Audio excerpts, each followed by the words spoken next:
Muy buenas noches, soy Antonio González Montes y he publicado en el 2020 este libro llamado Julio Ramón Ribeiro, creador de dos mundos narrativos, Perú y Europa.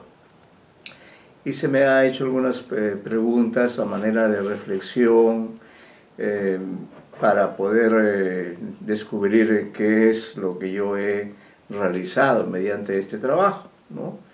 Nos dice de qué forma se concibe Ribeiro en este libro. Yo lo he concebido como un ser vivo, como un hombre que en la segunda parte del siglo XX, vamos a decir entre 1950 hasta 1994, es un hombre que creó literatura dentro del género del cuento que es practicado por muchos escritores. Escribió historias maravillosas, ambientadas tanto en el Perú, porque él era limeño, miraflorino, como también cuentos ambientados en Europa, ¿no?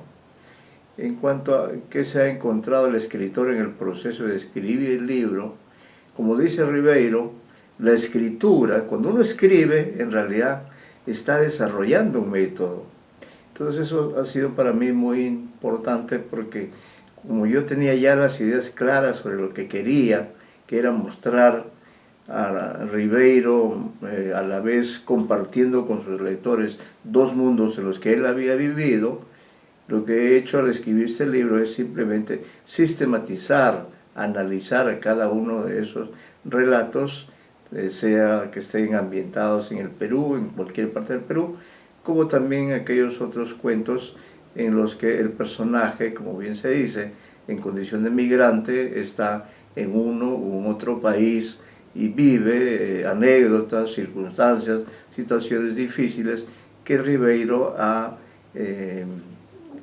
creado para los lectores a fin de que estos se nutran de la experiencia humana, narrativa de Ribeiro, ¿no? En efecto, en el libro se habla de dos visiones, de dos mundos narrativos, ¿no?, que corresponden precisamente al Perú de un lado y a Europa del otro. Y esta doble realidad se produce en casi todos nuestros escritores desde no solamente del siglo XX, sino incluso de siglos anteriores. Es decir, muchos escritores como González Prada, por ejemplo, también, ¿no?, tuvo la experiencia no solo de vivir en el Perú, sino también de Europa, ¿no? O en el siglo XX, Vargas Llosa es otro ejemplo. Todos los escritores nuestros, o Alfredo Bryce, o en fin, muchos otros más, Eduardo González Viaña, todos los escritores siempre se han orientado hacia el exterior, hacia Europa, hacia Estados Unidos, y a partir de esas experiencias han creado dos o más mundos narrativos. Ese es el concepto con el cual manejo yo esta idea de un Ribeiro que nos ofrece narrativamente historias ambientadas en el Perú y a la vez aprovechando su condición de gran conocedor del mundo europeo, también nos ha permitido conocer, vivir, emocionarnos con los personajes, con las historias, porque eso es lo que dice Ribeiro, ¿no?, que el cuento debe emocionar al lector. Sería muy amplio hablar de qué cuentos he seleccionado, pero en todo caso lo que sí puedo decir en términos cuantitativos es que he analizado un total de 26 cuentos. 14 de ellos están ambientados, están realizados en Lima, en Miraflores o en otros lugares del Perú, como puede ser, por ejemplo, Piura o Tarma, ¿no?, y así por el estilo. Y de otro lado, 12 cuentos que están ambientados, la mayoría en París, pero también en otros lugares, en España, en Bélgica, en fin, en otros puntos de la geografía europea que Ribeiro recorrió una y otra vez. Ahora, lo interesante es que estos dos mundos están comunicados entre sí. El personaje del narrador, que es una especie de alter ego de Julio Ramón Ribeiro, hace que haya una comunicación permanente entre esos dos mundos y de esa manera nosotros, pues, tanto lectores, nos enriquecemos con toda esa visión, tanto de lo nuestro como de lo que está fuera del Perú. Pero como todos somos ciudadanos del mundo, al final este doble conocimiento, estos dos mundos narrativos, nos enriquecen como seres humanos y también como lectores.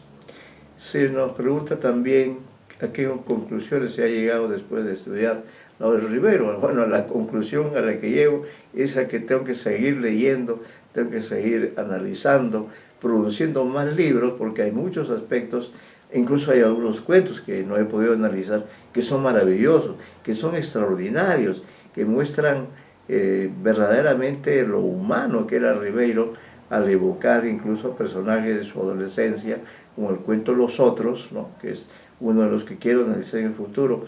De manera que como conclusión podría decir eso, que Ribeiro es de los autores que motivan a los lectores. Tanto así que existe incluso en Lima una institución que se llama Club Ribeiro, y ellos fueron los más entusiastas difusores de mi libro. Organizamos un curso en el cual pudimos hablar ampliamente de cada uno de los análisis que hago, con la finalidad simplemente de orientar y de guiar a los lectores y de compartir ese conocimiento que es enriquecedor desde el punto de vista literario y también desde un punto de vista humano, porque Ribeiro es sobre todo un gran hombre, un gran escritor, un gran peruano, un hombre contemporáneo que ha sabido compartir con nosotros su arte narrativo de manera muy sencilla, de manera muy transparente, con un gran dominio del español. Por eso está considerado como uno de los grandes narradores, no solo peruanos, sino incluso a nivel internacional, ¿no? Así que ha sido una gran experiencia escribir este libro, y también es una gran experiencia haberme encontrado con muchos lectores. Ha habido varias entrevistas, cursos con los cuales hemos dialogado, ¿no? Porque esa es mi idea también, hacer un libro que sirva para dialogar, para enriquecernos mutuamente acerca de este autor tan importante como es Julio Ramón Ribeiro. Muchas gracias por su acogida a este libro. Muchas gracias.